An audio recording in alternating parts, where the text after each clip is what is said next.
ఈరోజే మహాలయ అమావాస్య ఎంతో శక్తివంతమైన రోజు. మరి ఈరోజు ఈ కథను వింటే చాలు జన్మల పాపాలు దోషాలు తొలగిపోతాయి, లక్ష్మీ కటాక్షం కలుగుతుంది. మరి ఆ కథ ఏంటో ఇప్పుడు తెలుసుకుందాం. తెలుగు పంచాంగం ప్రకారం ప్రతి సంవత్సరం భాద్రపద మాసంలో చివరి రోజున వచ్చే అమావాస్యను మహాలయ అమావాస్య అని పిలుస్తారు. ఈ మహాలయ అమావాస్యకు ఎంతో ప్రత్యేకత ఉంది. ఈ రోజున చనిపోయిన పూర్వీకులకు తర్పణం, శ్రాద్ధం వంటి కార్యాలు ఆచరించడం వల్ల పితృదేవతలకు మోక్షం లభిస్తుందని నమ్మకం. సంవత్సరంలో వచ్చే అన్ని అమావాస్యల కంటే ఈ మహాలయ అమావాస్య ఎంతో విశిష్టమైనది. మహాలయ అమావాస్య అనగానే మనకు గుర్తొచ్చేది పితృ పూజలు, తర్పణాలు. కానీ ఈ రోజుకు శనిదేవుడితోనూ ఒక ప్రత్యేకమైన సంబంధం ఉంది. ఈ రోజు పితృ పూజలతో పాటు శనిదేవుణ్ణి కూడా పూజిస్తే అన్ని కష్టాలు తొలగిపోతాయని పురాణాలు చెబుతున్నాయి. ఒకసారి శనిదేవుడు భూమిపైకి వచ్చాడు. ఆయన ప్రతిదీ చూశాడు. అవి ఏంటి అంటే, పుణ్య కార్యాలు చేసిన వారు కష్టాల్లోనూ, పాప కార్యాలు చేసిన వారు సుఖ సమృద్ధులతో ఉన్నారు. ఈ విధంగా కష్టాలు అనుభవిస్తూ పుణ్య కార్యాలు చేసిన వారు శనిదేవుడి వద్దకు వెళ్లి ఫిర్యాదు చేశారు. ఏమిటి అంటే, ఎన్నో పుణ్యాలు, ఎన్నో వ్రతాలు, ఎన్నో పూజలు చేశాము. అదేవిధంగా అన్నదానం, గోదానం, భూదానం, సువర్ణదానం ఇలాంటివి ఎన్నో చేశాము. అయినా మాకు ఈ కష్టాలు ఎందుకు అని. అప్పుడు శనిదేవుడు ఇలా అన్నాడు, ఇది నా శాపం కాదు. మీరు మీ పితృదేవతలను సంతోషపరచడం లేదు. పితృపూజ లేకుండా దేవతలు సంతోషించరు.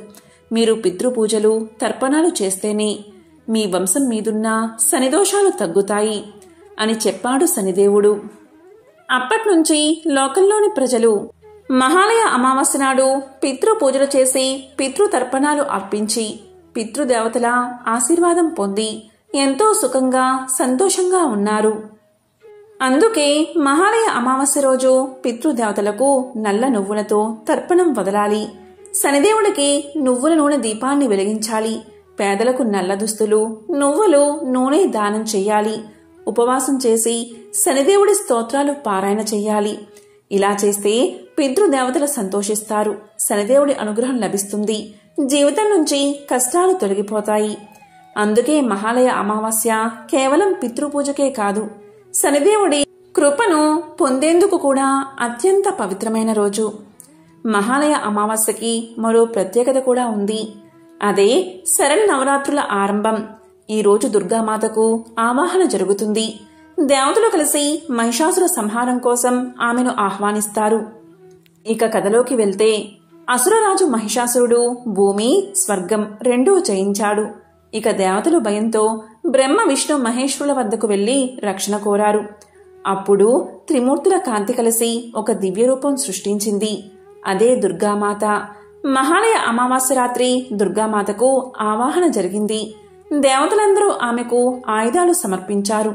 సింహం వాహనంగా ఆమెకు అర్పించబడింది. ఈ విధంగా మహాలయ రోజునే దుర్గామాత మహిషాసుర సంహారం కోసం సిద్ధమైంది. అందుకే మహాలయాన్ని దుర్గామాత ఆవాహన దినమని కూడా పిలుస్తారు. ఈ రోజు భక్తులు దుర్గామాతను స్మరించి దీపాలు వెలిగిస్తారు. కొంతమంది ఉపవాసం ఉంటారు. శరన్నవరాత్రుల ముందు ఈ రోజున మాతను ఆహ్వానించడం శుభకరం. పితృపూజతో పాటు దుర్గామాతకు దీపారాధన చెయ్యాలి. ఈ విధంగా చేయడం వల్ల అమ్మవారి కృపతో చెడు శక్తులు దూరమవుతాయి. ఇంట్లో అన్ని శుభాలే కలుగుతాయి. మహాభారతంలో దానశీలిగా పేరుగాంచిన కర్ణుడు మరణం అనంతరం స్వర్గలోకవాసం ప్రాప్తించింది. ఇక కర్ణుడు స్వర్గలోకం వెళ్తున్న సమయంలో ఆయనకు మార్గమధ్యలో ఆకలి, దప్పికలు కలిగాయి. ఇంతలో ఒక పండ్ల చెట్టు కర్ణుడికి కనిపించింది. ఆ చెట్టుకు ఉన్న పండు కోసి కర్ణుడు తినబోతూ ఉండగా ఒక్కసారిగా ఆ పండు బంగారంగా మారిపోయింది.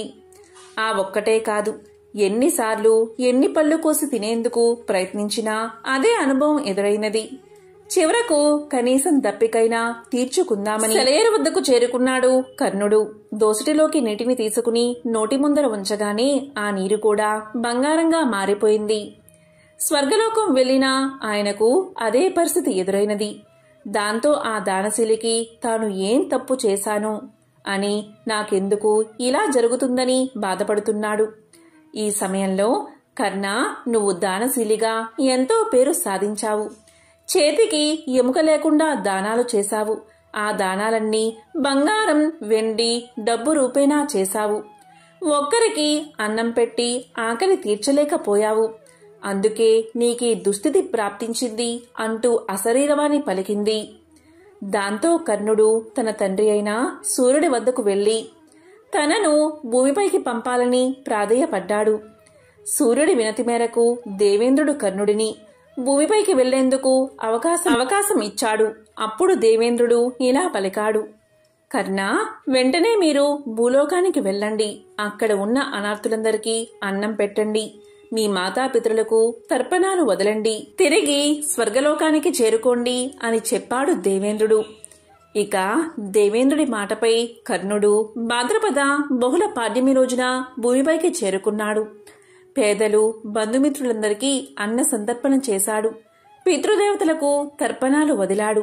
తిరిగి అమావాస్య రోజున స్వర్గానికి చేరుకున్నాడు. ఎప్పుడైతే కర్ణుడు అన్న సంతర్పణలు, పితృతర్పణాలు చేశాడో ఆ సమయంలోనే ఆయన ఆకలి తీరిపోయింది. ఇక కర్ణుడు భూమిపైకి వచ్చి తిరిగి వెళ్లిన పక్షం రోజులనే మహాలయ పక్షము అని పిలుస్తారు. ఈ పక్షము అంటే ఈ 15 రోజుల్లో వచ్చే చివరి రోజే అమావాస్యగా పిలుస్తారు. ప్రతి ఒక్కరూ కులమతాలకు అతీతంగా కుటుంబంలో మరణించిన వ్యక్తులకు, స్నేహితులకు, గురువులకు, పితృదేవతలందరికీ తిలశ్రాద్ధాన్ని సమర్పించాలి. ఫలితంగా వారి అనుగ్రహం మీకు లభిస్తుంది. విధిరాత నుంచి తప్పించుకునే శక్తి మానవులకు ఉంటుందా? మనకు మన మరణం గురించి ముందే తెలిస్తే ఆ మరణాన్ని మానవుడు తప్పించగలడా? దాని గురించి ఈ కథలో ఇప్పుడు తెలుసుకుందాం. పూర్వం ఒక ఊరిలో ఒక గొప్పవాడైన పండితుడైన బ్రాహ్మణుడు ఉండేవాడు. అతను ఒక రోజున పక్క ఊరిలో ఉన్న తన చిన్ననాటి స్నేహితుణ్ణి కలవడానికి బయలుదేరాడు. ఆ చిన్ననాటి స్నేహితుడు మూగవాడు, అలాగే ఒకే ఒక కాలు మాత్రమే ఉన్న వికలాంగుడు. అలా ఆ పండితుడు స్నేహితుణ్ణి కలవడానికి ఉదయమే బయలుదేరాడు. ఆ ఊరిని చేరాలి అంటే మధ్యలో 2 లేదా 3 ఊర్లు దాటాలి. అలా ఆ పండితుడు నడుచుకుంటూ బయలుదేరాడు. అలా వెళ్తున్నా అతనికి మార్గ మధ్యలో ఒక వ్యక్తి కలిశాడు. అప్పుడు ఆ పండితుడు ఆ వ్యక్తిని పేరు అడగగా తన పేరు మహాకాలుడు అని చెప్పాడు. అప్పుడు ఆ పండితుడు ఎలాగూ నడుస్తూనే వెళ్ళాలి కదా, అతనితో మాట్లాడుకుంటూ వెళ్ళవచ్చు అని అనుకున్నాడు. ఆ విధంగా ఇద్దరూ మాట్లాడుకుంటూ ముందుకు వెళ్తున్నారు. అలా వెళ్తూ ఉండగా మధ్యలో ఒక చిన్న ఊరుకు చేరగానే ఆ మహాకాలుడు పండితుడితో ఇలా పలికాడు, మహాత్మా, మీరు నడుస్తూ ఉండండి. నాకు ఇక్కడ ఒక చిన్న పని ఉంది. నేను ఆ పనిని పూర్తి చేసుకుని మిమ్మల్ని ముందు దారిలో కలుస్తాను అని చెప్పి అతను ఆ ఊరిలోకి వెళ్లిపోయాడు. ఆ పండితుడు సరే అని చెప్పి ముందుకు కదిలాడు. అలా కొద్దిసేపటికి ఆ ఊరిలో ఒక వ్యక్తిని పశువులు తొక్కి చంపేశాయి అనే వార్త పండితుడికి వేరే వాళ్ల వల్ల తెలిసింది. అలా కొద్దిసేపటికి ఆ మహాకాలుడు వచ్చి బ్రాహ్మణుడితో కలిసి నడుస్తున్నాడు. అలా ఇద్దరూ కలిసి నడుస్తూ ఉండగా చీకటి పడింది. అప్పుడు ఆ పండితుడు ఇలా అన్నాడు, ఇప్పుడు చీకటి పడింది. మనం ఈ రోజు రాత్రికి ఈ ఊరిలో ఉన్న గుడిలో పడుకుని తెల్లవారగానే మళ్లీ ప్రయాణం మొదలు పెడదాం అని పలకగా ఆ మహాకాలుడు ఇలా సమాధానం చెప్పాడు, సరే మహాత్మా, అలాగే చేద్దాం. మీరు ఇక్కడే ఉండండి. నాకు ఈ ఊరిలో ఒక ముఖ్యమైన పని ఉంది. ఆ పనిని పూర్తి చేసుకోగానే వెంటనే నేను ఇక్కడికి చేరుకుంటాను అని చెప్పి మహాకాలుడు ఆ ఊరి లోపలికి వెళ్తాడు. అతను వెళ్లిన కొద్దిసేపటికి ఆ ఊరిలో పెద్ద నిప్పు అంటుకుంటుంది. అప్పుడు ఆ పండితుడు ఆ మహాకాలుడు వెళ్లిన ప్రతి చోట ఏదో ఒక అనర్థం జరుగుతుంది, ఇతను వెళ్తే అక్కడ ఏదో జరుగుతుంది అనే అనుమానం మొదలైనది. కొద్దిసేపటికి మహాకాలుడు గుడి దగ్గరికి వచ్చేశాడు. కాని పండితుడు మాత్రం మహాకాలుణ్ణి ఏమీ అడగలేదు. పొద్దున్న లేవగానే ఇద్దరూ ప్రయాణాన్ని ప్రారంభించారు. మళ్లీ కొద్ది దూరం వెళ్లగానే ఇంకొక ఊరికి చేరుకున్నారు. అప్పుడు ఆ మహాకాలుడు ఇలా అన్నాడు, మహాత్మా, మీరు ముందుకు నడుస్తూ ఉండండి. నాకు ఈ ఊరిలో ఒక చిన్న పని పడింది. అది ముగించుకుని నేను ముందు దారిలో మిమ్మల్ని కలుస్తాను. అని చెప్పి అతను ఊరి లోపలికి వెళ్ళిపోయాడు. కాని ఈసారి పండితుడు ముందుకు వెళ్లకుండా అక్కడే నిలబడి వేచి చూస్తున్నాడు. కొద్దిసేపటికి ఆ ఊరిలో ఒక వ్యక్తి పాముకాటుకు చనిపోయాడు అనే విషయం పండితుడి చెవున పడింది. ఈ మహాకాలుడు వెళ్లిన ప్రతి చోట ఏదో ఒక ప్రమాదం ఖచ్చితంగా జరుగుతుంది అనుకున్నాడు పండితుడు. ఇందులో ఏదో విషయముంది. అతను వచ్చిన తర్వాత అతన్ని అడిగి తెలుసుకోవాలి అనుకున్నాడు పండితుడు. కొద్దిసేపటికి మహాకాలుడు పండితుడి వద్దకు చేరుకున్నాడు. ఆ పండితుడు మహాకాలుడితో ఇలా అన్నాడు, చూడు, నేను నిన్ను గమనిస్తూనే ఉన్నాను. నీవు ఏ ఊరికి వెళ్ళినా నీవు వెళ్లిన కొద్దిసేపటికే అక్కడ ఏదో ఒక ప్రమాదం జరుగుతుంది. ఎవరో ఒకరు మరణిస్తూనే ఉన్నారు. అసలు నువ్వు ఎవరు అని అడుగుతాడు. అప్పుడు ఆ మహాకాలుడు ఇలా చెప్తాడు, మహాత్మా, మీరు మహా జ్ఞానవంతులు. మహాత్ములతో కలిసి నడిస్తే మంచి జరుగుతుందని నేను మీ వెంట నడుస్తున్నాను. నన్ను మీరు గుర్తుపట్టలేదా? నేను ఒక యమదూతను. మా యమధర్మరాజు గారి ఆజ్ఞతో ప్రాణాలను హరిస్తూ ఉంటాను. ఇప్పుడు నేను వెళ్లినా ఊళ్ళలో వాళ్ల ఆయులు తీరిపోయాయి. అందువల్లే వారి ప్రాణాలను హరించి వేస్తున్నాను అన్నాడు మహాకాలుడు. అప్పుడు ఆ పండితుడు ముందుగా కొద్దిగా భయపడ్డాడు. తరువాత ధైర్యం తెచ్చుకుని, నాయనా, నీవు నిజంగా యమదూతవే అయితే ఒక విషయం నాకు చెప్తావా? నీవు తర్వాత తీయబోయే ప్రాణం ఎవరిది అని అడుగుతాడు. అప్పుడు ఆ యమదూత ఇలా సమాధానం చెప్తాడు, మహాత్మా, తరువాత చనిపోయేది ఎవరో కాదు, మీరు ఇప్పుడు కలవడానికి వెళ్తున్న మీ చిన్ననాటి స్నేహితుడే. అతని చావుకి కారణం కూడా మీరే అవబోతున్నారు. మీ వల్లే అతను మరణిస్తాడు అని చెప్పాడు మహాకాలుడు. అప్పుడు ఆ పండితుడు ఎంతో బాధపడతాడు. ఒకవేళ అతను నిజంగానే యమదూత అయితే ఈయన చెప్పింది ఖచ్చితంగా జరుగుతుంది. నా వల్లే నా ప్రియమిత్రుడు మరణిస్తాడు. అలా అస్సలు జరగకూడదు. నేను వెళ్లి కలిస్తేనే కదా నా వల్ల మరణిస్తాడు. అందువల్ల నేను అతన్ని అస్సలు కలవను. నేను కలవకపోతే మరణించడు అని అనుకుని ఆ పండితుడు ఆ స్నేహితుడి దగ్గరకు వెళ్లకుండా అలానే ఆగిపోయాడు. అప్పుడు ఆ యమదూత ఇలా అన్నాడు, మహాత్మా, మీరు మనసులో ఏమి ఆలోచిస్తున్నారో నాకు తెలుసు. మీరు మీ మిత్రుణ్ణి కలవడానికి వెళ్ళకపోయినా అతని తలరాత మారదు. మీ మిత్రుడి మరణం నిర్ణయించబడింది. దాన్ని ఎవరూ మార్చలేరు. ఇంకా కొద్దిసేపటిలో అది జరిగిపోతుంది అన్నాడు మహాకాలుడు. ఆ యమదూత మాటలు విన్న పండితుడు చాలా బాధపడ్డాడు. నా మనసులో నేను అనుకున్న మాటలు ఈ వ్యక్తికి ఎలా తెలిసాయి? అయితే ఇతను ఖచ్చితంగా యమదూతే. ఇతని మాట ఖచ్చితంగా జరుగుతుంది. నా వల్లే నా మిత్రుడు చనిపోతాడు. అందువల్లే నేను వచ్చిన దారిలోనే వెనక్కి వెళ్లిపోతాను అనుకుంటూ ఇంటికి తిరిగి వెళ్లిపోతున్నాడు. అలా వెనక్కి తిరిగి వెళ్తూ ఉండగా స్వయంగా తన వైపు వేగంగా రావడం చూశాడు. తన స్నేహితుడు చాలాసేపటి నుంచి తన వెంట వస్తున్నట్లుగా అనిపించింది. అతను వికలాంగుడు మరియు మగవాడు కావడం వల్ల పండితుణ్ణి చేరుకోలేకపోయాడు.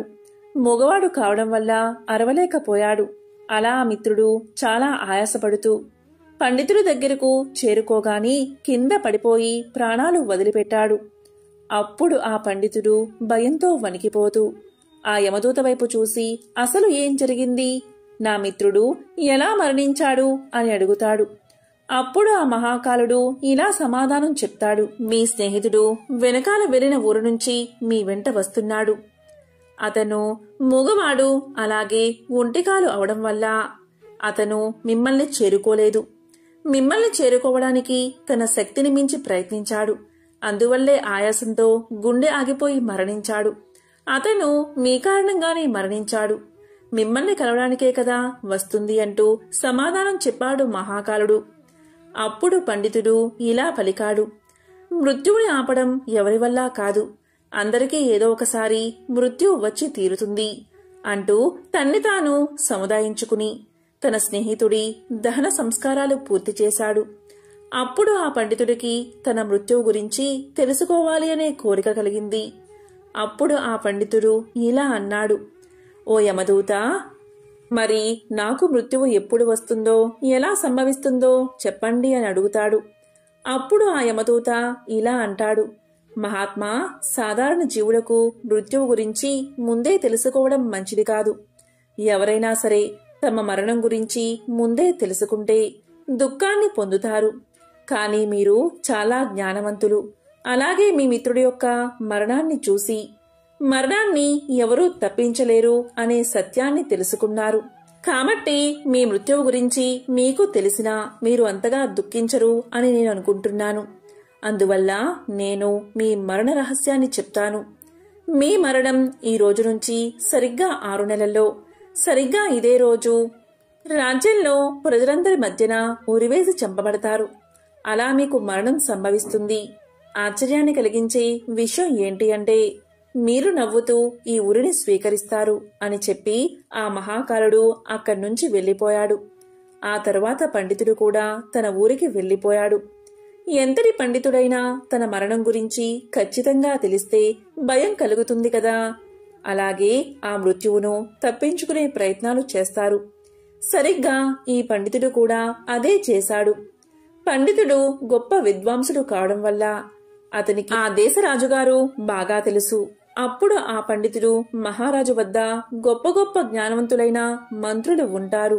వారి దగ్గరకు వెళ్లి నా గురించి చెప్తే వారు మృత్యువును ఆపే ఏదో ఒక ప్రయత్నం చేస్తారు అని ఆలోచించి మర్నాడు ఉదయాన్నే రాజ్యసభకు వెళ్లి జరిగిన వృత్తాంతాన్నంతా చెప్పాడు. అప్పుడు ఆ మహారాజు మంత్రుల సలహాలు అడిగి ఈ పండితుడు చెప్పింది నిజమే అయితే ఇతని మరణం 6 నెలల తర్వాత, అది కూడా వేరే రాజ్యంలో జరుగుతుంది. అందువల్ల ఈ పండితుడు వచ్చే 6 నెలలు ఈ కోటలోనే ఉండాలి అని దానికి కావలసిన అన్ని సౌకర్యాలు ఏర్పాటు చెయ్యమని ఆదేశించాడు. నా అనుమతి లేకుండా ఈ పండితుణ్ణి ఎవరూ కలవకూడదు. అలాగే పండితుడు మాత్రం స్వేచ్ఛగా తిరగవచ్చు అని ఆదేశించాడు మహారాజు. ఎందుకంటే పండితుడికి తిరిగే స్వేచ్ఛ లేకపోతే అతన్ని బంధించినట్లుగా అవుతుందని అతడికి ఎక్కడైనా తిరిగే స్వేచ్ఛను ఇచ్చాడు మహారాజు. కాని ఆ పండితుడు మృత్యువుకు భయపడి బయటకు కూడా రావడం లేదు. కోటలోనే ఉంటున్నాడు. కాలం గడుస్తూ ఉంది. చివరికి పండితుడికి మృత్యువు సంభవించే రోజు రానే వచ్చింది. తెల్లవారితే మరణం సంభవించే రోజు. అప్పుడు ఆ పండితుడు ఇలా అనుకున్నాడు, నేను బయటకు వెళ్తేనే కదా మరణం.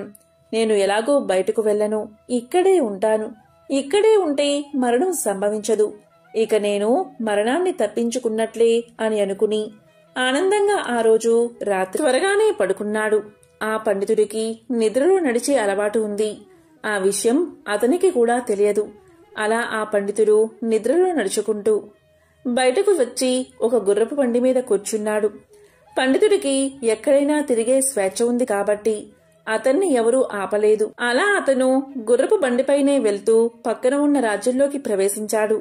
రాత్రి సమయం కావడం వల్ల అందరూ గాఢ నిద్రలో ఉన్నారు. ఆ పండితుడు గుర్రపు బండి దిగి నడుచుకుంటూ నేరుగా మహారాణి పడక గదిలోకి చేరుకుని మహారాణి మంచంపైనే పడుకున్నాడు. తెల్లవారుజామునే మహారాజు పండితుడు మహారాణి పక్కన పడుకుని ఉండడం చూసి కోపంతో ఊగిపోయాడు. వెంటనే భటుల్ని పిలిపించి ఆ పండితుడిని బంధించి కారాగారంలో పడేశాడు. కాని పండితుడికి ఏమీ అర్థం కాలేదు. అసలు తాను ఈ రాజ్యంలోకి ఎలా వచ్చాడో తెలియడం లేదు. ఆ పండితుణ్ణి రాజ్యసభలో ప్రవేశపెట్టారు. పండితుణ్ణి చూడగానే మహారాజు కోపంతో ఊగిపోతూ పండితుడికి ఉరిశిక్షను విధించాడు. ఉరిశిక్ష అని వినబడగానే పండితుడు భయపడిపోయి, మహారాజా, నన్ను క్షమించండి. నేను ఇక్కడికి ఎలా వచ్చానో నాకు తెలియదు. నాకు ముందే తెలుసు ఈ రోజు నాకు ఖచ్చితంగా మరణం సంభవిస్తుందని. దాని ప్రకారమే ఇదంతా జరుగుతుంది అని చెప్పాడు పండితుడు. అప్పుడు ఆ మహారాజు ఇలా పలికాడు, ఏంటి, ఈరోజు నీకు మరణం సంభవిస్తుందని ముందే తెలుసా అని అడగ్గా అప్పుడు ఆ పండితుడు గత 6 నెలల నుంచి జరిగింది మొత్తం మహారాజుకు విన్నవించాడు. అది విన్న మహారాజుకు ఇదంతా నమ్మశక్యంగా లేకపోయినా ఆ పండితుడితో ఇలా అంటాడు, చూడు, నీవు చెప్పింది నిజమే అయితే, ఆ మహాకాలుడు చెప్పినట్లు నిజంగా జరిగితే నీ చావుకు నేను కారణం కావాలి అనుకోవడం లేదు. ఒకవేళ నీవు చెప్పేది అబద్ధమని తెలిస్తే నీకు ఈరోజు మరణశిక్ష తప్పదు అని చెప్పి పండితుణ్ణి ఆశ్రయించిన మహారాజు ఈ రాజుకు మంచి స్నేహితుడు కావడం వల్ల భటులతో ఒక లేఖను పంపించాడు. ఆ లేఖను తీసుకువెళ్లి భటులు సాయంత్రానికి తిరిగి వచ్చి, మహారాజా, ఈ పండితుడు చెప్పింది పూర్తిగా వాస్తవం. గత 6 నెలలుగా స్వయంగా ఆ మహారాజే ఇతనికి ఆశ్రయాన్ని కల్పిస్తున్నాడు. కాని ఇతను ఈ రాజ్యంలోకి ఎలా ప్రవేశించాడు అనేది మాత్రం ఎవరికీ తెలియదు. అందువల్ల ఇతనికి ఉరిశిక్ష వేయడం మంచిది కాదు అన్నారు. కాని ఇప్పుడు మహారాజా, పెద్ద సమస్య వచ్చింది. అది ఏంటి అంటే, మహారాజు ఏమీ ఆలోచించకుండా ఉరిశిక్ష విధించమని తీర్పు ఇచ్చాడు. ఉరి వేయకపోతే ఇతను ఇచ్చిన మాట తప్పుతుంది. అలా ఎప్పటికీ జరగకూడదు. ఒకవేళ ఉరేస్తే ఒక అమాయకుడు మరణిస్తాడు. పెద్ద సంకటలో పడిపోయాడు మహారాజు. అప్పుడు ఆ మహారాజు అందరి మంత్రులతో చర్చించి ఒక ఉపాయాన్ని ఆలోచించారు. అప్పుడు మంత్రులు ఇలా పలికారు, మహారాజా, మనం ఈ పండితుడికి సన్నని ఒక చిన్న దారంతో ఉరిశిక్షను అమలు చేద్దాం. అలా చేస్తే మీరు ఇచ్చిన తీర్పు అమలవుతుంది. అలాగే పండితుడికి ఏ ప్రాణహాని జరగదు అని చెప్పారు మంత్రులు. ఇక మహారాజుకు కూడా ఈ ఉపాయం బాగా నచ్చింది. అలాగే చేయమని ఆదేశించాడు. పండితుడి కోసం మెత్తని సన్నని దారాన్ని ఉరికొయ్యకు కట్టి పండితుడికి ఉరి తగిలించారు. అందరూ సంతోషంగానే ఉన్నారు. ఎందుకంటే పండితుడు మరణించడు. మహారాజు యొక్క తీర్పు నిలబడుతుంది. ఇక పండితుడికి కూడా సంతోషంగానే ఉంది. ఎందుకంటే ఇంత సన్నని దారంతో మృత్యువు లభించదు అని సంతోషిస్తున్నాడు.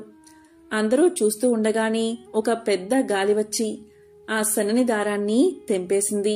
దాంతో పాటు పండితుడు కూడా నేలమీద పడిపోయాడు. ఏం జరిగింది అని అందరూ వెళ్లి చూడగా ఆ సన్నని దారమే ఆ గాలి వేగం వల్ల పండితుడి యొక్క గొంతు తెంపేసింది. దీంతో గొంతు తెగి అధిక రక్తస్రావం అవడం వల్ల అందరూ చూస్తూ ఉండగానే ఆ పండితుడు నేలమీద పడి మరణించాడు. చివరకు మహాకారుడు చెప్పినట్లే జరిగింది. అందరూ ఆశ్చర్యపోయారు. ఇంత సన్నని దారంతో మరణం ఎలా సంభవిస్తుంది? అయినా మృత్యువును ఎవరూ ఆపలేరు. మరణ సమయం నిశ్చయమైతే ఎన్ని ప్రయత్నాలు చేసినా దాన్ని ఎవరూ తప్పించలేరు అని అందరూ అనుకున్నారు. ఆ పండితుడికి తన మరణం గురించి ముందే తెలిసి ఉండకపోతే ఈ 6 నెలలు దాక్కుని భయంతో జీవించేవాడు కాదు. ఎంతో సంతోషంతో 6 నెలలు జీవించేవాడు.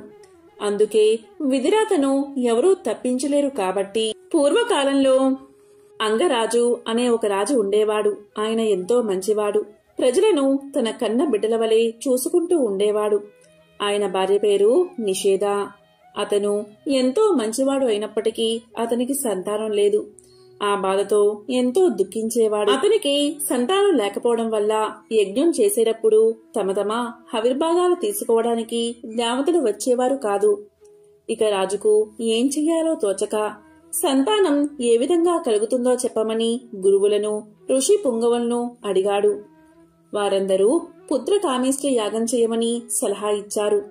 ఆ విధంగా అంగరాజు పుత్ర కామేష్టి యాగం చేశాడు. దానివల్ల తన భార్య నిషేధ గర్భం దాల్చి ఒక కుమారుణ్ణి కన్నది. ఆ బిడ్డకు వెనుడు అనే పేరు పెట్టారు.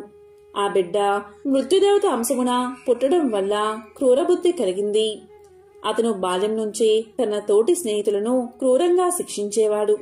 చాలా చెడ్డ పనులు చేస్తూ ఉండేవాడు. ఇక యుక్త వయసు వచ్చింది మొదలు క్షత్రియ కుమారుడు అవడం వల్ల వేటకు పోయి నోరులేని జీవాలను హింసించేవాడు. అంతేకాదు గోవులను కూడా బాధ పెట్టేవాడు. తన మాటకు ఎదురు చెప్పేవారిని ఇలా చెయ్యొద్దు అని చెప్పేవారిని క్రూరంగా శిక్షించేవాడు. ఇదంతా కూడా రాజుగారికి తెలిసింది. లేకలేక కలిగిన కుమారుడు ఇలా దుర్మార్గుడు అవడం వల్ల అంగరాజు ఎంతో బాధపడేవాడు. కుమారుణ్ణి పిలిచి ఎన్నో నీతులు బోధించేవాడు. ఒక్కోసారి కర్రతో కూడా బాధించేవాడు. ఇలా దండిస్తూ ఉంటే ఇంకా మొండివాడిగా మారి అందరినీ హింసించసాగాడు. ఎంత చెప్పినా తన స్వభావం మార్చుకోకపోవడం వల్ల అంగరాజుకి కుమారుడిపై విరక్తి కలిగింది. తన కుమారుడి వల్ల ప్రజలు చాలా ఇబ్బందులు పడుతున్నారని తెలిసి సహించలేకపోయాడు. ఒక వంక ప్రజల గురించి విచారం, మరొక వంక పుత్రుడిపై అసహ్యం. దీనివల్ల రాజుకు దిక్కుతోచగా ఒకరోజు రాత్రి ఎవరికీ చెప్పకుండా రాజ్యం వదిలి ఎక్కడికో పారిపోయాడు. తెల్లవారేదాకా అంగరాజు కనిపించకపోయేసరికి రాణి, మంత్రులు మొదలైన వారందరూ రాజు కోసం పలు చోట్ల వెతికారు, కానీ లాభం లేకపోయింది. రాజులేని రాజ్యంలో రాబందులు రాజ్యమేలతాయి అని తలంచి ఋషులు, మంత్రులు, ప్రజలు మొదలైన వారు అంగరాజు కుమారుడైన వేణుణ్ణి రాజుగా చేశారు. వేణుడికి పట్టాభిషేకం చేశారు. తనకు రాజ్యాధికారం వచ్చిన దగ్గర నుంచి వేణుడు మరింత దుర్మార్గుడిగా మారిపోయాడు. తన కంటికి ఎవరైనా స్త్రీ కనిపిస్తే వారిని చెరపట్టేవాడు. ఎవరైనా అడ్డం వస్తే అక్కడికక్కడే కత్తితో నరికేవాడు. ఇక ప్రజల పంటలపై పడి ధాన్యాన్ని దోచుకునేవాడు. అదీకాక ఆ రాజ్యంలో దొంగలు అధికమై ప్రజలను హింసించసాగారు. ప్రజలకు శాంతి అనే మాట లేకుండా పోయింది. ఆ రాజు ఎవరినీ లెక్క చేయక రోజురోజుకు దుర్మార్గుడిగా మారుతున్నాడు. యజ్ఞయాగాది క్రతువులయందు హవిర్భాగం తనకే ఇవ్వాలని, తాను దేవతలకు ఎంతమాత్రం తీసిపోనని వాదించేవాడు. ఇలా చేయనివారిని కఠినంగా దండించేవాడు. ఇక అప్పటి వరకు రాజకుమారుడు అని చూసినా ముళ్లకు కోపం అధికమైంది. రోజురోజుకు అఘాయిత్యాలు పెరిగిపోతున్నాయి. అతని దగ్గరకు వెళ్లి కొన్ని నీతి వాక్యాలు, ధర్మము బోధిద్దాము, వినకుంటే అప్పుడే శిక్షిద్దాము అని రాజు దగ్గరకు, వేణుడి దగ్గరకు మహర్షులు వెళ్లారు. వాళ్ళు ఇలా పలికారు: ఓ మహారాజా, నీవు ఈ విధంగా ప్రజలను బాధించడం తగదు. యజ్ఞయాగాది క్రతువులను అడ్డగించడం తగదు. నీవు ఇప్పటికైనా మంచి మార్గంలో నడుచుకో, లేకపోతే నీ ప్రాణాలు నీకు దక్కవు అని కఠినంగా చెప్పారు. కాని వారి మాటలు రాజు కొంచెం కూడా లెక్క చేయలేదు. వేణుడు ఋషులతో ఇలా పలికాడు: ఓహో, మీరేనా నన్ను చంపేది అని గట్టిగా అరిచాడు. ఎంత చెప్పినా దుష్టబుద్ధి మార్చుకోలేదు. నీవు ఈ క్షణమే మరణిస్తావు అని శపించారు ఆ మునులు. వెంటనే వేణుడి ప్రాణాలు పోయాయి. కుమారుడి మరణానికి నిషేధ మిక్కిలి దుఃఖించి కుమారుడి కళేబరం దగ్గరకు వెళ్లి ఆ శరీరాన్ని ఒకచోట భద్రంగా ఉంచింది. వారికి ఇక సంతానం లేనందున ఆ తరువాత రాజు అయ్యేవారు లేకుండా పోయారు. ఇక మంత్రులు, ప్రజలు మునుల దగ్గరకు పోయి రాజ్య సంరక్షణ చేయమని ప్రార్థించారు. ఆ మునులు తమ మంత్ర ప్రభావం వల్ల వేణుడి మృత శరీరం నుంచి ఒక పురుషుణ్ణి పుట్టించి అతనికి మృదురాజు అని పేరు పెట్టారు. ఆ మృదురాజు కేవలం విష్ణుమూర్తి అంశాన పుట్టినవాడు అవడం వల్ల బాల్యం నుంచి మంచి ప్రవర్తన ఉండేది. అతను పెరిగి పెద్దవాడయ్యాక ప్రజల అభిప్రాయం ప్రకారం ఋషులు అతనికి రాజ్య పట్టాభిషేకం చేశారు. ఇంతకు ముందు వేణుడి చెడు పనుల వల్ల దేవతలు కోపగించి వర్షం పడకుండా చేశారు. అందువల్ల భూమి ఫలింపకపోవడం చేత దేశంలో కరువు పెరిగింది. ప్రజలు తినడానికి తిండి లేక, దాహానికి నీరు లేక ఎంతో బాధపడసాగారు. ప్రజల కష్టాలు తీర్చకపోతే నా పరిపాలన దండగా అని మృదు చక్రవర్తి అనేక యజ్ఞాలు చేశాడు. దేవతలు మృదు చక్రవర్తి యొక్క ప్రవర్తన చూసి ఎంతో సంతోషించి వర్షాన్ని కురిపించారు. కాని భూమి మాత్రం అలాగే ఫలించకుండా ఉంది. దీనికి కారణం ఏమిటి అని అనేక విధాలుగా భూదేవిని పూజించాడు మృదు చక్రవర్తి. అయినా భూదేవి శాంతించలేదు. భూమిని పంటకు అనువైన భూమిగా మార్చలేదు. దానివల్ల ఇంకా కరువు పెరిగింది. అన్నం దొరకక ప్రజలు నానా ఇబ్బందులు పడ్డారు. ఇలా తన ప్రయత్నాలన్నీ విఫలం అవడం చేత మృదు చక్రవర్తి కోపంతో భూమిని చీల్చి తీసుకువస్తానని, భూమిని ఫలించేలా చేస్తానని ప్రతిజ్ఞ చేశాడు. అతని ప్రతిజ్ఞ విన్న భూదేవి భయపడి గోరూపం ధరించి సత్యలోకానికి పారిపోయింది. ఇక మృదు చక్రవర్తి పట్టు వదలక బాణం సంధించి భూదేవిని వెంబడించాడు. సత్యలోకంలో రక్షణ లేకపోవడం వల్ల భూదేవి కైలాసానికి పారిపోయింది. అక్కడ కూడా దిక్కులేక వైకుంఠానికి పారిపోయింది. అప్పుడు శ్రీ మహావిష్ణువు భూదేవిని చూసి, ఓ సాధ్వి, మృదు చక్రవర్తి నా అంశాన జన్మించి ఉన్నాడు. కాబట్టి నేను అతనితో విరోధం పెట్టుకోలేను. నీవే అతన్ని శరణువేడు, అతను తప్ప ఎవ్వరూ నిన్ను రక్షించలేరు అని చెప్పాడు విష్ణువు. ఇక భూదేవి చేసేది లేక తన వెంట వస్తున్న మృదు చక్రవర్తికి ఎదురుగా వెళ్లి ఇలా పలికింది: ఓ మహానుభావా, నన్ను చంపకు. నేను ఇప్పుడు గోమాత రూపంలో ఉన్నాను. నా పాలు పితుకు. దానివల్ల నీకు కావలసినవన్నీ దక్కుతాయి. నన్ను రక్షించు అని పలికింది. ఇక మృదు చక్రవర్తి భూదేవి చెప్పిన ప్రకారం చేసి సర్వజనులకు కావలసినవన్నీ సమకూర్చాడు. అప్పట్నుంచి ఆ చక్రవర్తికి పృథ్వీ అనే నామం వచ్చింది. ఈ విధంగా జనులకు కావలసినవన్నీ సమకూర్చి ధర్మ మార్గాన అనేక సంవత్సరాలు రాజ్యాన్ని మృదుచక్రవర్తి పరిపాలించాడు. చివరకు శ్రీ మహావిష్ణువు యందు ఐక్యమయ్యాడు. కాబట్టి పరులను హింసించేవారు సమూలంగా నశిస్తారు. వంగా అను దేశంలో బభ్రు వాహనుడు అనే రాజు ఉండేవాడు. అతనిది విశాలమైన రాజ్యం. సమర్థవంతమైన పరిపాలనతో తన రాజ్యాన్ని శత్రువుల బారిన పడకుండా రక్షిస్తూ ధర్మ మార్గాన పాలన సాగిస్తూ ఉండేవాడు. అతని యుగం కృతయుగం అంటే సత్యయుగం కదా. భూమికి 4 దిక్కులా సత్యమే వర్ధిల్లేది. అలాంటి కాలంలో సత్యానికే పాఠాలు చెప్పే విధంగా పాలన సాగించేవాడు బభ్రు వాహనుడు. బభ్రు వాహనుడు అంటే అర్జునుడి కొడుకు కాదు, కేవలం పేరుకు మాత్రమే బభ్రు వాహనుడు. అతని కాలంలో రోగులు లేరు, పాపాత్ములు లేరు, దొంగలు లేరు, హంతకులు లేరు. అద్భుతమైన పాలన మాత్రమే ఉండేది. ఒకరోజు బభ్రువాహనుడు అడవికి వేటకు బయలుదేరాడు. 100 గుర్రాలపైన స్వారీ చేస్తూ వెంబడి 100 మిత్రులు, వందలాది మంది సైనికులు, వీరందరి అవసరాలు తీర్చే సేవకులు రాజును అనుసరించారు. అద్భుతమైన అట్టహాసం హడావిడితో వేట కొనసాగింది. ఎన్నో అడవి జంతువులను వేటాడుతూ ఆఖరికి ఒక లేడీపైన బాణం విసిరాడు బభ్రు వాహనుడు. ఆ లేడీ చాలా తిక్కలేడి. అది ఎంతగా గాయపడినా లెక్క చెయ్యక బాణపు వేగంతో పారిపోవడం మొదలుపెట్టింది. ఆ క్షణం రాజు ఒక సాధారణ వేటగాడిలా మారిపోయాడు. తన వెంట మిత్రులు ఉన్నారని, పరివారం ఉందని మరిచిపోయి తప్పించుకోబోతున్న లేడి వెంటపడి తాను కూడా వేగంగా పరిగెత్తాడు. చివరికి అడవిలో ఒంటరిగా మిగిలిపోయాడు. కాని ఎలాగోలాగా లేడిని పట్టుకోగలిగాడు. అయితే అందుకోసం చాలా సమయాన్ని కేటాయించాల్సి వచ్చింది. లేడి వెంట పరుగులు తీస్తున్నంతసేపు అతనికి ఆకలి దప్పికలు అర్థం కాలేదు. కాని లేడి చిక్కి లక్ష్యం పూర్తి కాగానే అతని ఆకలి దప్పికలు చుట్టూ ముట్టాయి.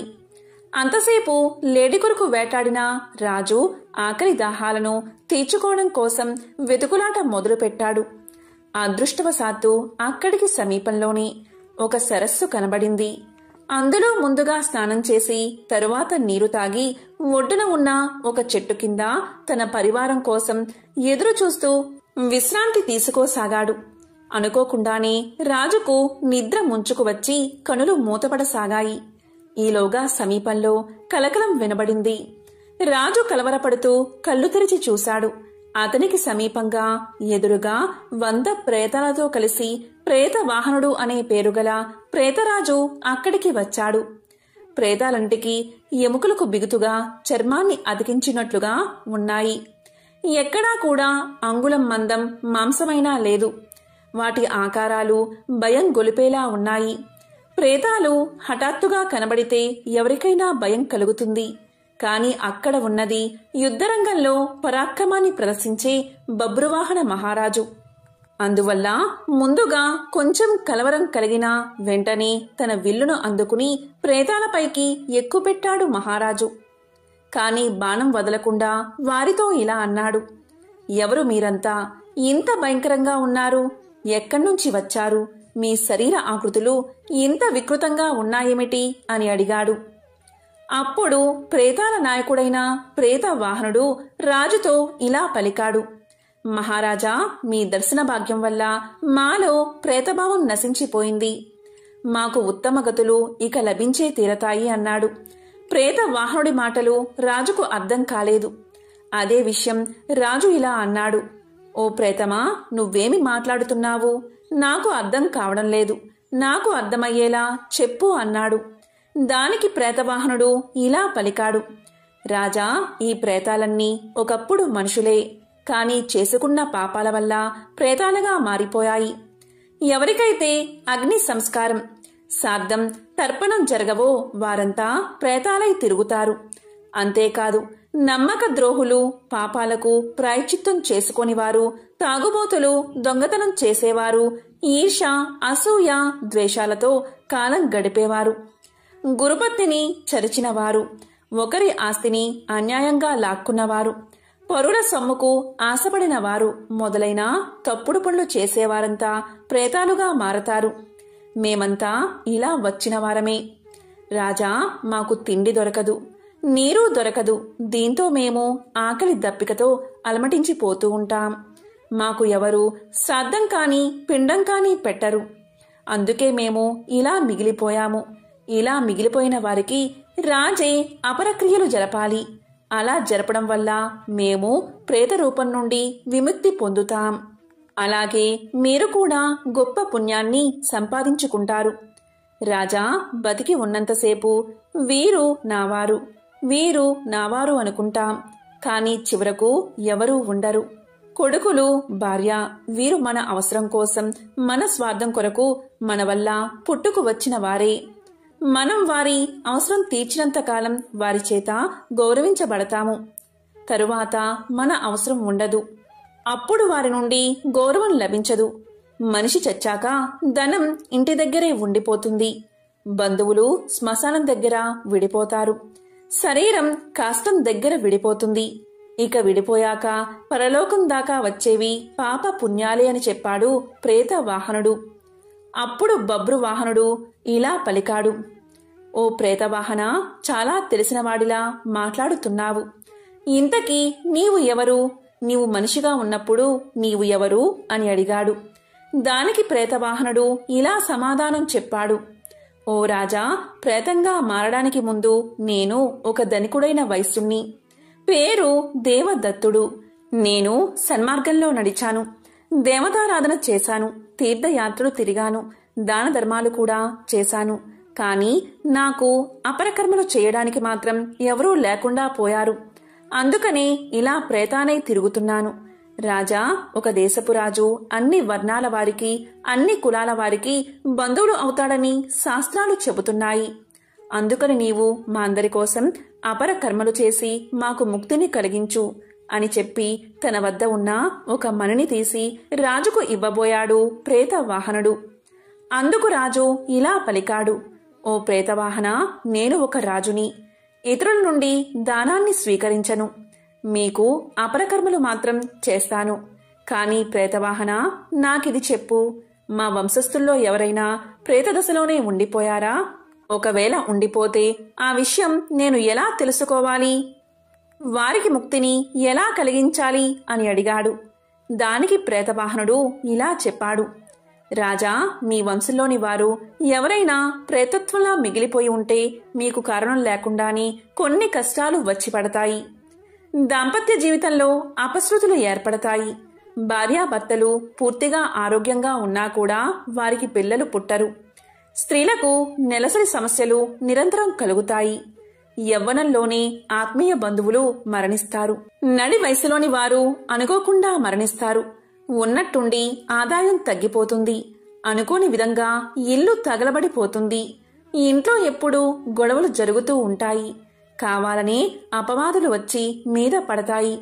తీవ్రమైన జబ్బులు వస్తాయి. వ్యాపారం చక్కగా చేస్తున్నా కూడా లాభాలు మాత్రం రావు. వర్షాలు బాగా కురిసినా కూడా పంట చేతికి రాదు. ఇంటి ఇల్లాలే శత్రువులా తిరగబడుతుంది. కాబట్టి రాజా, ఇలాంటివి జరుగుతాయి. ఇవన్నీ అపారకర్మ చేయనందువల్ల ఆకలి బాధతో తిరిగే ప్రేతాల వల్లే జరుగుతాయి. కాబట్టి మన వంశం వారు ఎవరైనా ప్రేతాల్లా మారి తిరుగుతున్నారా అని ఇలా గుర్తించవచ్చు అని చెప్పాడు ప్రేతవాహనుడు. ఇదంతా విన్న తర్వాత బబ్రువాహన మహారాజు తన నగరానికి వెళ్లి ప్రేతాల విముక్తి కోసం శ్రాద్ధ అపరకర్మలు చేయించాడు. అంతటితో ప్రేతవాహనుడికి, అతనితో ఉన్న ప్రేతాలకు విముక్తి కలిగింది. వారంతా ఎంతో సంతోషంగా స్వర్గాన్ని చేరుకున్నారు. మహాలయ అమావాస్య ప్రత్యేకత ఏంటి అంటే, ఏ వ్యక్తైనా చనిపోయినా వారు ఏ తిథిలో చనిపోయారో తెలియకపోతే వారు గతించిన సంవత్సరంలో చనిపోయిన తిథిలో శ్రాద్ధ కర్మలు చేయలేనివారు. కేవలం మహాలయ అమావాస్య రోజున వారికి శ్రాద్ధ కర్మలు నిర్వర్తిస్తారు. అలా చేసిన వారికి పితృదేవతల ఆశీస్సులు కలిగి శుభ ఫలితాలు పొందుతారు. ప్రతి మానవుడు సంవత్సరంలో మొత్తం ప్రతి అమావాస్యందు గతించిన పితృదేవతలకు తర్పణాలు వదలాలి. అలా వదలలేనటువంటి వారు మహాలయ అమావాస్య రోజు గనుక పితృదేవతలకు తర్పణాలు వదిలితే సంవత్సరం మొత్తం శుభ ఫలితాలు కలుగుతాయని జ్యోతిష్యులు చెబుతున్నారు. అందువల్ల ప్రతి ఒక్కరూ కనీసం మహాలయ అమావాస్య రోజు పితృదేవతలకు శ్రాద్ధ కర్మలు నిర్వర్తించి తర్పణాలు వదిలి దాన ధర్మాలు చెయ్యాలి అని మహాభారతం చెప్తుంది. పురాణాల ప్రకారం ఏ వ్యక్తి అయినా తమ జీవితంలో 3 రుణాలు ఖచ్చితంగా తీర్చుకోవాలి. దైవ రుణం, ఋషి రుణం, పితృ రుణం. సనాతన ధర్మం ప్రకారం దేవతల ఆరాధనకు ఎంత ఫలితం లభిస్తుందో దానికంటే 10 రెట్ల పుణ్యఫలం భాద్రపద మాసంలో చేసేటటువంటి పితృదేవతల ఆరాధనకు ఫలితం లభిస్తుంది. పితృదేవతల ఆరాధన అంటే మన 7 తరాలలో గతించినటువంటి తల్లిదండ్రులు, తాత ముత్తాతలు, బంధువులు, గురువులు వీరి కోసం వదిలేటటువంటి తర్పణాలు, శ్రాద్ధ కర్మలు, చేసేటటువంటి దానాలు అని అర్థం. ఏ వ్యక్తి అయినా సరే గతించినటువంటి వారికి సంవత్సరానికి ఒకసారి ఆ గతించిన తిథి రోజున శ్రాద్ధ కర్మలు నిర్వర్తించాలి. అలా శ్రాద్ధ కర్మలు ఆ సంవత్సరంలో ఆ తిథిలో జరపని పక్షంలో భాద్రపద మాసంలో కృష్ణ పక్షంలో వచ్చే తిథియందు ఆ శ్రాద్ధ కర్మలు నిర్వర్తించినట్లయితే సంవత్సరంలో చేసేటటువంటి ఫలితం వారికి లభిస్తుంది. యుద్ధంలో చనిపోయినటువంటి వారికి, యాత్రలో చనిపోయినటువంటి వారికి, అలాగే ప్రయాణంలో యాక్సిడెంట్లలో చనిపోయిన వారికి, కరోనా వంటి మహమ్మారితో చనిపోయినటువంటి వారికి, ఏ సమయంలో చనిపోయారో తెలియనటువంటి వారికి భాద్రపద మాసంలో వచ్చేటటువంటి పితృపక్షంలో మహాలయ అమావాస్యలో వారికి శ్రాద్ధ కర్మ నిర్వహించడం ఉత్తమమైనది. పితృ రుణాలు ఏ వ్యక్తి అయినా ఉంచుకోకూడదని శాస్త్రవచనం.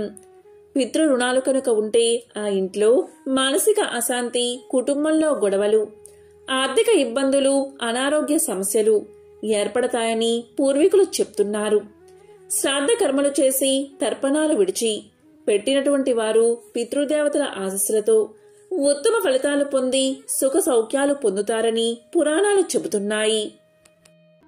ఓం నమః శివాయ. ఓం నమో నారాయణాయ. ఓం శ్రీ మాత్రే నమః.